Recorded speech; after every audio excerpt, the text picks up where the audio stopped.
You know that specific type of exhaustion where you feel completely drained, but you haven't actually done anything meaningful all day? Your brain somehow has the energy to scroll for 2 hours straight, yet even simple tasks feel incredibly heavy. Your brain isn't broken. It has just been trained to expect constant, nonstop stimulation. This is artificial dopamine overload, and it changes how normal life feels. To fix this, you need a plan. Grab a piece of paper and your phone. By the end of this video, we are going to write out a complete, customized 4-week recovery roadmap. Starting this plan right now interrupts the habit of passive consumption and replaces it with an intentional structure for the month ahead. First, forget the popular idea of going into an extreme monk mode, where you sit in an empty room for 3 days. Almost everyone who tries that fails within 24 hours. Dopamine itself is essential. It is the system that drives your basic motivation, anticipation, and ability to learn. You need it to get out of bed in the morning. A dopamine reset lowers your reward threshold. Right now, your brain is conditioned to expect high-intensity stimulation. Normalizing that baseline allows ordinary experiences to regain their emotional richness. Let's start building your environment. Pause this video, identify your most used short-form app, and delete it.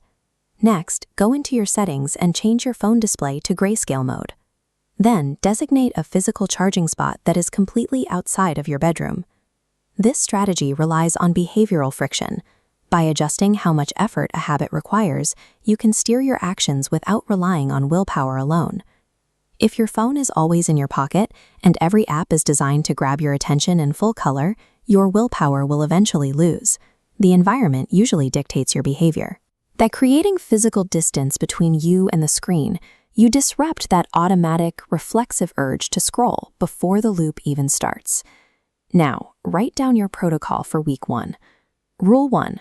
No short-form content. Rule 2. No multitasking during meals or walks.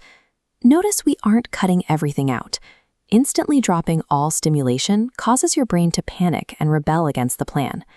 Week 1 is focused on removing the rapid attention switching that comes from infinite scrolling.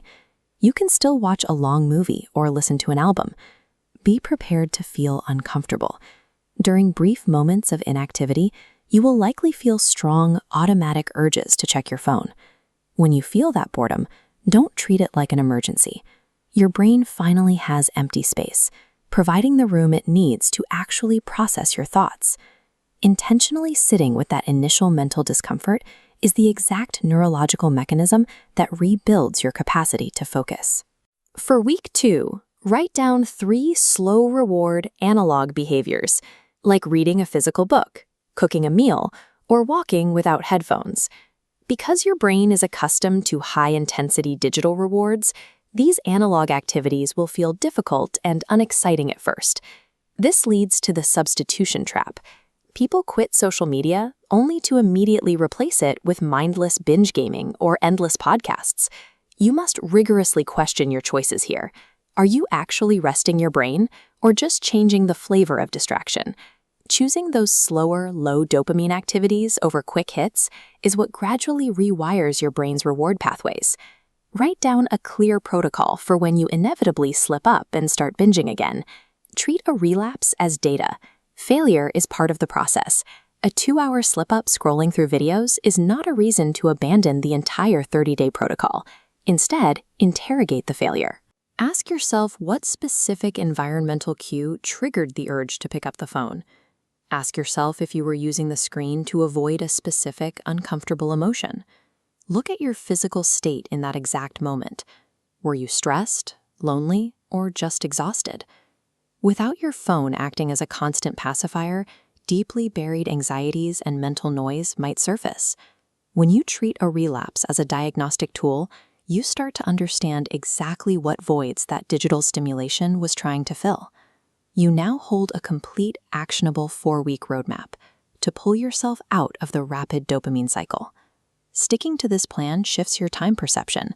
Escaping those rapid digital loops makes your days feel noticeably slower and more real. You also build behavioral confidence. This is a deep sense of self-trust that you earn by finally controlling where your attention goes, instead of constantly reacting to notifications. Use this birdie ding reset to figure out permanent lifestyle systems, rather than treating it as a temporary cleanse before returning to old habits. Sustained attention is becoming a rare skill. In a world designed to hijack focus, the ability to direct your own mind is a significant advantage.